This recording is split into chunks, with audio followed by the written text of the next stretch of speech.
Apocalipse, capítulo 7, versículo 13, diz assim: um dos anciãos me falou dizendo: estes que estão vestidos de vestes brancas, quem são?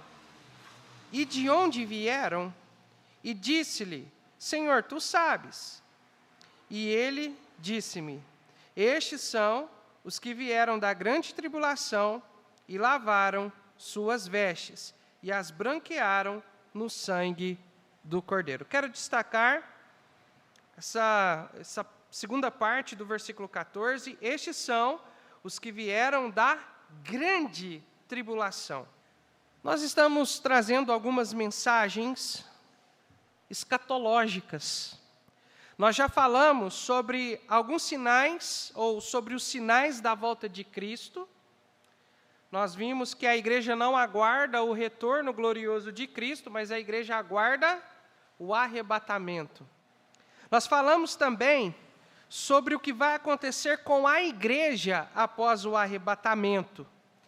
Nós vimos que o arrebatamento ele vai ser velado. Ninguém vai ver o arrebatamento a não ser sentir falta daquelas pessoas que vão desaparecer da face da terra. Nós vimos que, apesar de não ser glorioso para o mundo não vai ver nada, como vai acontecer no retorno glorioso de Cristo, o arrebatamento ele será glorioso para a igreja do Senhor Jesus Cristo, né? Pois a igreja vai ser levada para o céu, nós vamos receber um novo corpo, nós vamos comparecer diante do tribunal de Cristo para ser galardoados, nós vamos festejar as bodas do Cordeiro, a união entre Cristo e a igreja lá no céu, e logo depois nós vamos reinar com Jesus em seu reino. E hoje, irmãos, pela graça do Senhor, nós vamos falar um pouco sobre o que vai acontecer com o mundo após o arrebatamento, o que vai acontecer no mundo após o arrebatamento. E a Bíblia fala que depois do arrebatamento da igreja, vai inaugurar um período chamado a Grande Tribulação, como nós vemos aqui no versículo 14 do capítulo 7 de Apocalipse. Esse período é chamado de tribulação porque Deus ele vai derramar juízo sobre essa terra. E as pessoas que aqui estiverem vão sofrer demais da conta. Você acha que está calor nos dias de hoje? Irmãos, é só um anúncio, é um test drive do que vai acontecer na tribulação. Porque o que vai acontecer lá, o mundo nunca viu. Nunca viu. Esse período, se não fosse abreviado, irmãos, a humanidade seria extinta. Um período terrível, onde Deus vai derramar o seu juízo sobre as nações. É um período de 7 anos. Ele vai durar 7 anos. Após o arrebatamento da igreja, vai começar esse período, onde Deus vai começar a trabalhar com Israel novamente, preparando o mundo para estabelecer, depois desses 7 anos, o reino de Jesus Cristo. E nesta noite, irmãos, eu quero resumidamente, obviamente, nós não temos muito tempo para nos aprofundar, então, dentro do tempo que nós temos, nós estaremos falando resumidamente alguns eventos que acontecerão nesse período chamado a Grande Tribulação, ok? Então, em primeiro lugar, a Isabela vai estar colocando ali para nós, em primeiro lugar, o primeiro evento que quero mencionar que vai acontecer nesse período chamado de tribulação é a formação de um governo mundial. Em Apocalipse, capítulo 13, se você está aí com o Apocalipse aberto, abre lá, capítulo 13, versículos 1 e 2 diz assim: E eu pus-me sobre a areia do mar, e vi subir do mar uma besta que tinha 7 cabeças e 10 chifres, e sobre seus chifres 10 diademas, 10 coroas, e sobre suas cabeças um nome de blasfêmia. E a besta que vi era semelhante ao leopardo, e os seus pés como os de urso, e a sua boca como de leão. E o dragão lhe deu o seu poder e o seu trono e grande poderio. Irmãos, Quando nós olhamos para Apocalipse, eu quero fazer uma breve explicação aqui sobre a interpretação correta de Apocalipse. Quando nós vamos estudar Apocalipse, irmãos, nós não interpretamos Apocalipse do jeito que nós queremos, como alguns fazem aí, cada um interpreta do seu jeito, né? Não é assim. A maneira correta de nós interpretarmos Apocalipse é interpretar literalmente os textos que são literais e alegoricamente os textos que claramente são alegóricos. Aqui nesse versículo está falando do surgimento de uma besta que surge do mar. E nós sabemos que essa besta é uma forma alegórica de falar a respeito de um governo que vai surgir na tribulação, ok? Após o arrebatamento da igreja. Nós entendemos assim porque quando nós olhamos para as profecias de Daniel, nós olhamos e podemos ver semelhanças entre a descrição deste governo apresentado aqui em Apocalipse com os governos que foram revelados para Daniel, lá em Daniel capítulo 2 e Daniel capítulo 7. Meus amados irmãos, lá em Daniel nós podemos ver, no capítulo 2, Nabucodonosor sonhando com uma estátua, uma grande estátua, que tinha a cabeça de ouro, os braços e peitos de prata, o ventre, o quadril de bronze, as pernas de ferro e os pés ferro misturado com barro. Então, naquele sonho, Nabucodonosor vê uma grande pedra lançada sem mãos, né, que vai cair nos pés da estátua e destruir aquela estátua. E quando você estuda Daniel 2, você vai ver que o próprio Deus explica, através de Daniel, o que está acontecendo, porque Nabucodonosor queria a interpretação, e então Deus dá essa interpretação para Daniel, lá no capítulo 2. E nós vemos que aquela estátua seria o período em que os gentios, as nações, né, estariam governando sobre a terra, e principalmente sobre Jerusalém, sobre Israel, e também, irmãos, que cada parte daquela estátua seria um reino mundial. A cabeça era o Império Babilônico, aquele império que levou Israel cativo para a Babilônia. O peito e os braços de bronze, o Império Medo-Persa. O quadril de bronze, o Império Grego. As pernas de ferro, o Império Romano. E os pés misturados entre ferro e barro, o governo do Anticristo, que ainda é futuro, tá? E após esse último reino, que vai acontecer na tribulação, Jesus logo vai acabar com tudo isso quando ele vier em esplendor e glória, estabelecer o seu reino sobre a terra.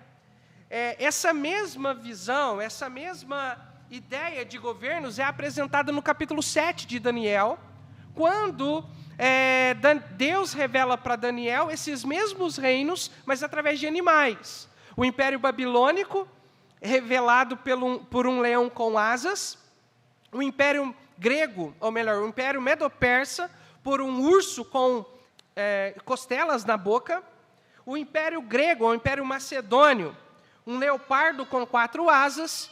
E o Império Romano, seja ele o Império Romano que já deixou de existir, como o Império que será restaurado na tribulação, uma grande besta com chifres de diademas, algo parecido com o que está aqui em Apocalipse. Então, irmãos, Apocalipse é interpretado mais ou menos na mesma linha que Daniel é interpretado. Então, essa besta que nós vemos em Apocalipse é um governo mundial que será formado na tribulação. É uma espécie de federação de países que formará um governo mundial.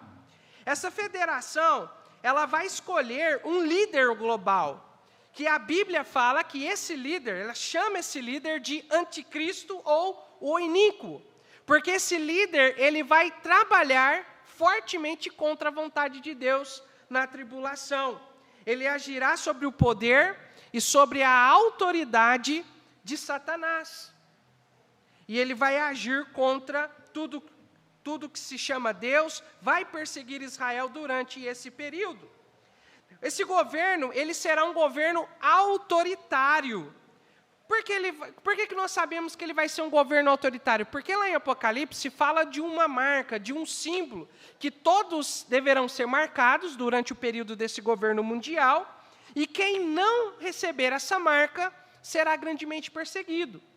Nós, recentemente, na pandemia, sofremos um test drive disso, com o passaporte sanitário. Aonde você ia, eles exigiam o quê? Cartão de vacina.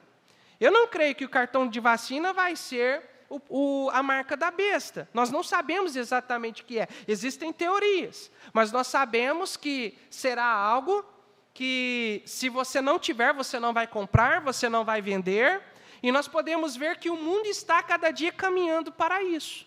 E nós vamos ver que isso vai se concretizar justamente no governo do anticristo.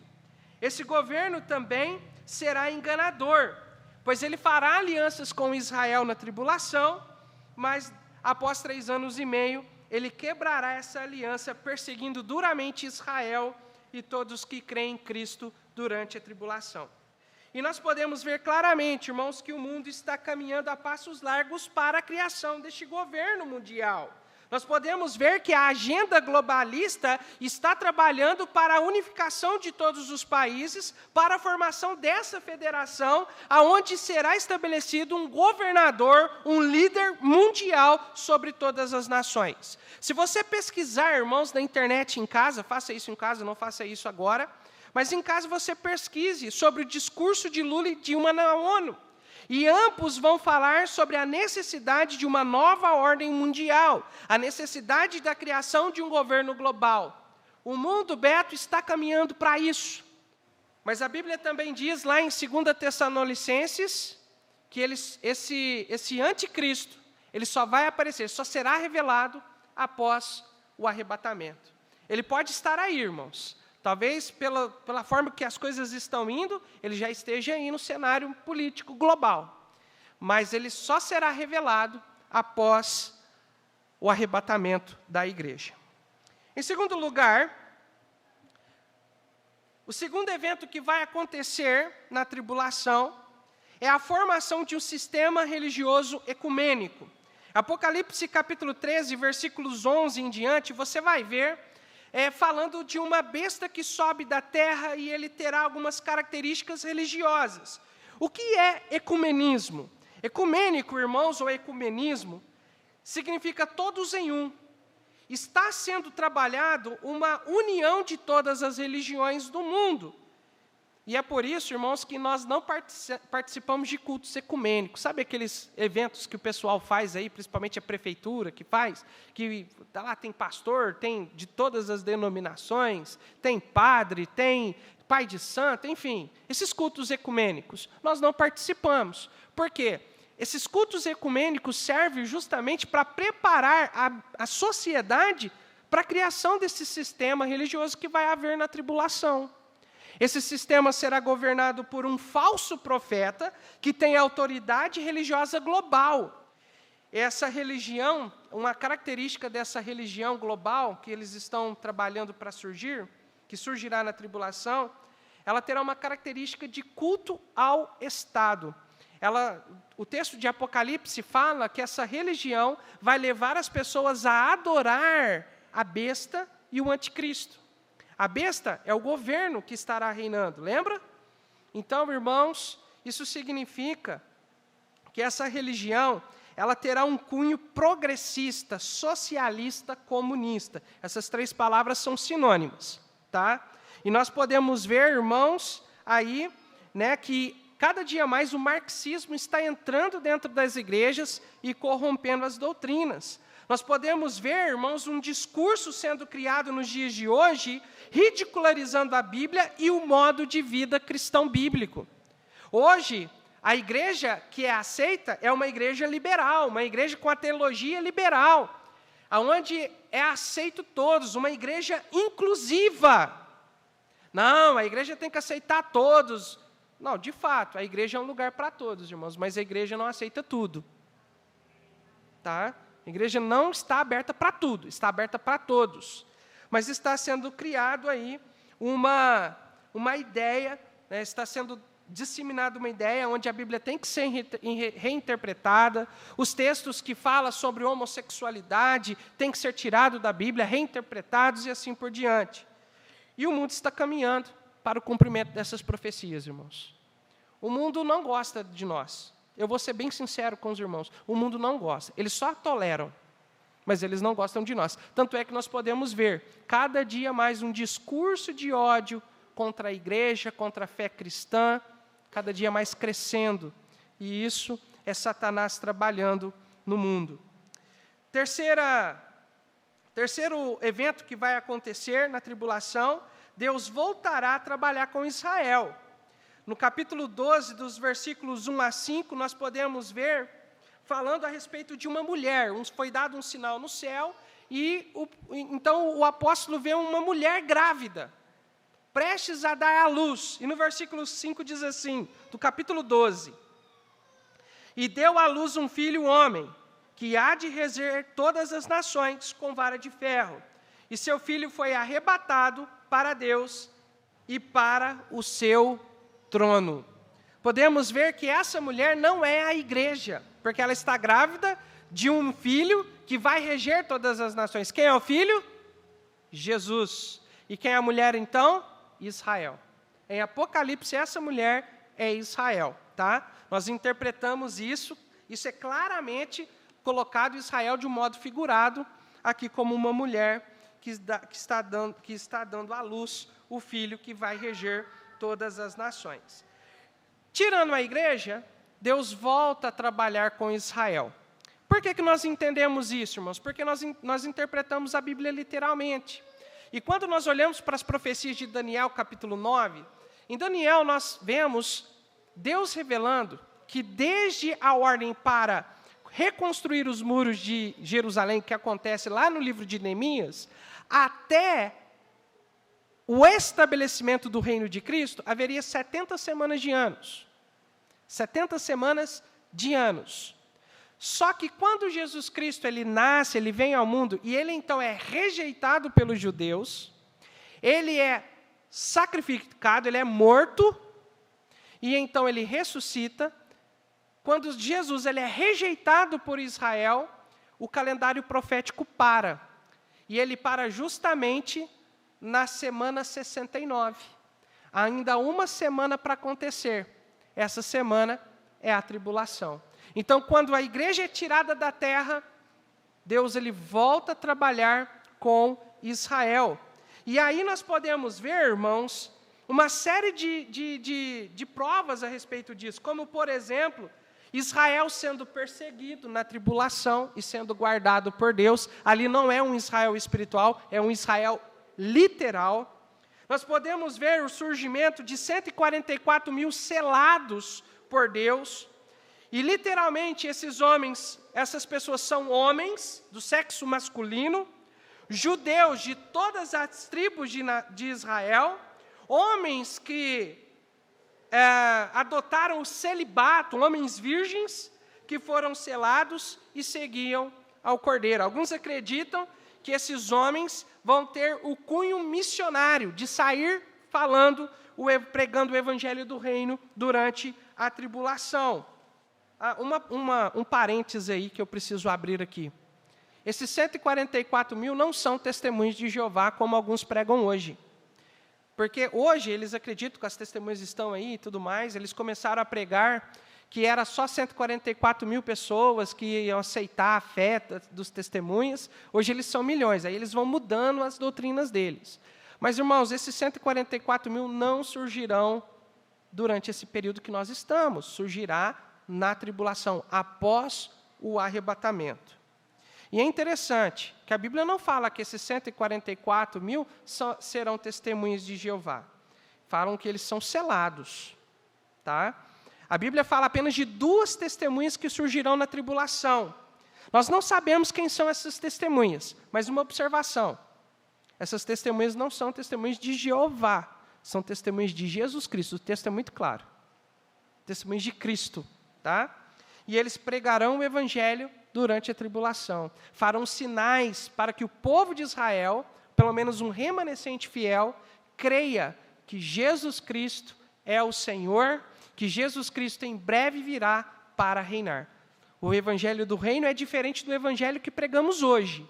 Hoje nós pregamos a salvação da nossa alma, a salvação pela fé em Cristo da nossa alma, da condenação do inferno. Na tribulação será pregada a salvação por meio de Cristo, através da fé, mas porque Cristo em breve virá para estabelecer o seu reino aqui na terra. A esperança da igreja celestial, a esperança de Israel é a terra, terrestre, aguarda um reino terrestre. Os judeus, muitos judeus serão salvos nesse período, e muitos gentios das nações também crerão. Mas Israel será protegido, os gentios não. Por isso que muitos irão morrer perseguidos por esse governo mundial.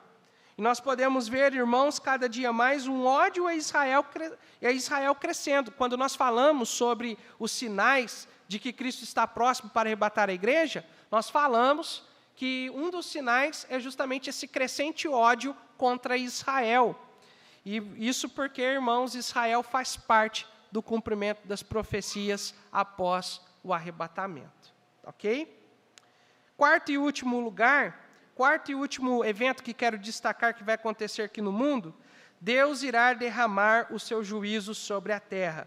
Você pode ver isso, por exemplo, em Apocalipse 6, capítulo 6 e capítulo 8, Apocalipse capítulo 9 e Apocalipse capítulo 16, aonde Deus irá, por exemplo, derramar juízo sobre a terra durante a abertura dos 7 selos do livro celestial.